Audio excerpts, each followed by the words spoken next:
Welcome everyone. Today's video we're jumping into the world of microphones. Now currently I am using, I believe, the Mayono D200X. I'll put it on the screen if I'm wrong. So that is what you are hearing me through. Currently using Audacity as well to capture the best kind of quality. This is an XLR microphone, but today we're going to be looking into the world of NearStream. Now we've covered this company before with their webcam, which was a 4K webcam, and if you haven't seen that video, I'll have a link down in the description, or at the end of this video you can click it and go over there. But today I have received their streaming microphone. Now this is a bundle. You do get the stand in there as well. The cheaper option sort of boom mic stands, which you will see in more budget friendly microphones, but the microphone itself does feel better quality than I expected. So this is the box here. As you can see, you get the boom arm, the microphone. It is the same as this, where it's a condenser microphone, and it comes with all the cables and things you need apart from the XLR cable. A lot of microphones do this, and I don't know why. Because they support XLR, why do they not come with the XLR microphone cable so you can use it straight out of the box? This is one thing I will never understand,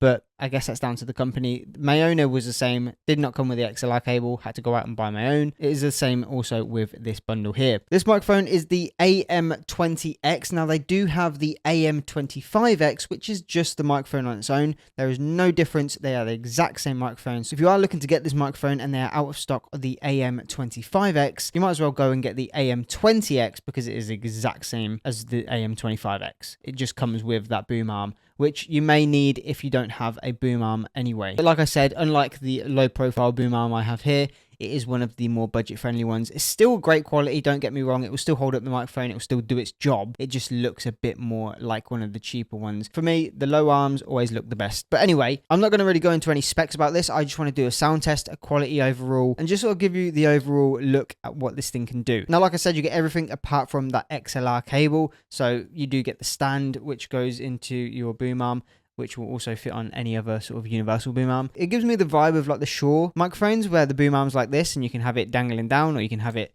sort of sitting upwards. I kind of like that. It's a very nice touch having it on the side. It means that you can have it sort of, you know, any way that you want. Obviously the standard foam on top there, the condenser, if you will, pop filter sounds and wind noise audio, breathing, things like that. That just pops on top like that. Very nice square overlay. Keeps it uniform, very sleek. Center and the base are made out of plastic. There is no metal construction on here apart from, I believe, just this part here, which is the stand. I think that's the only metal that you're really going to find on this, and then obviously the components inside.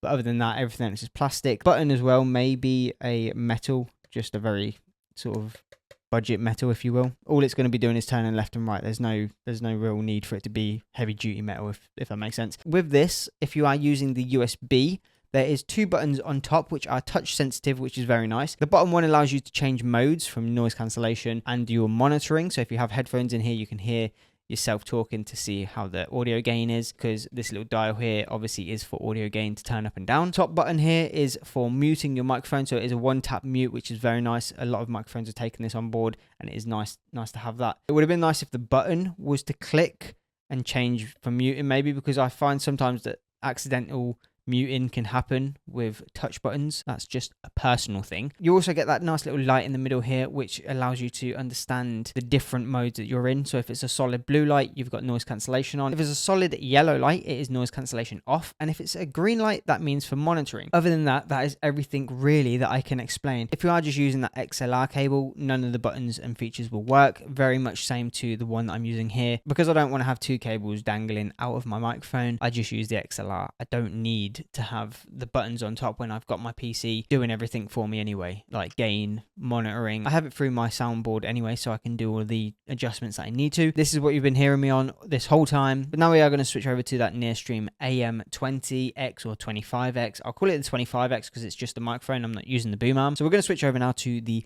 NearStream AM25X. And now you're listening to me on the NearStream AM25X. There is one thing I will mention when using this microphone. If your soundboard or audio mixer does not have 48 volts phantom, it probably will not work on your audio mixer. I've had to turn on the 48 volt phantom because when it wasn't on, this didn't even get picked up. I thought I'd have to plug in the USB-C as well, which would have been an absolute deal breaker. But luckily for me, I have that button to allow me to use this without having to use a USB-C cable. But then it obviously does limit me from having the usage of the drivers and also all the buttons on top here. But for me, it looks good. I think the style of it looks fantastic. It would look better as a podcast mic from overhead that sort of comes down.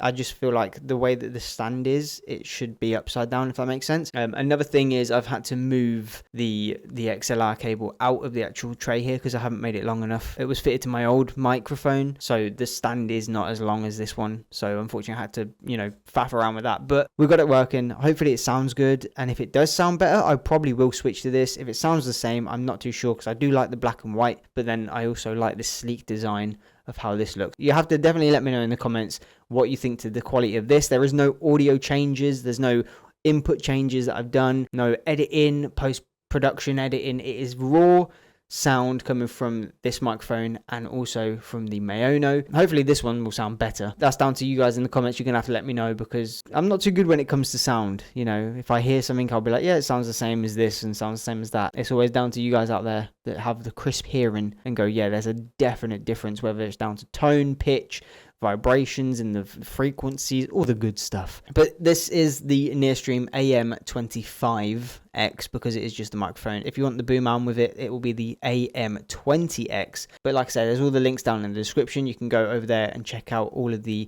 dynamic range, the audio things inside of it.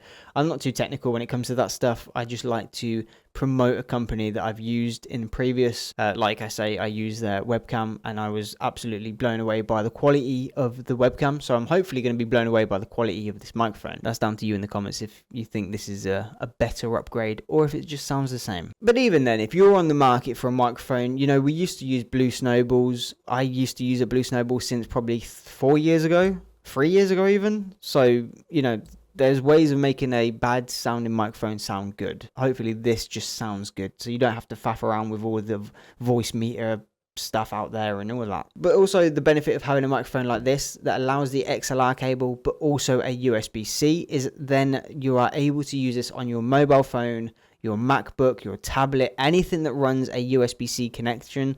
This will work as a microphone. So if you are out and about and you want better quality audio while you're recording on your phone, whatever, you can plug this baby in and it works exactly the same as how it would work right now. So that's a bonus. That is a huge bonus. That's everything I can really describe about this microphone. If you find the quality to be something that you're looking for, as I mentioned, links down below, you can go and check it out yourself. They have other microphones out there as well, not just XLR ones. They have USB only. So if you want one for your Xbox or PlayStation, USB is probably the best one to go for. But other than that, that's everything that I can give you right now. Let me know in the comments your thoughts on the new microphone. If you think this is something that I should upgrade to or if I should go back to the old one, let me know. But other than that, capture, create, captivate, and I'll see you all in the next video.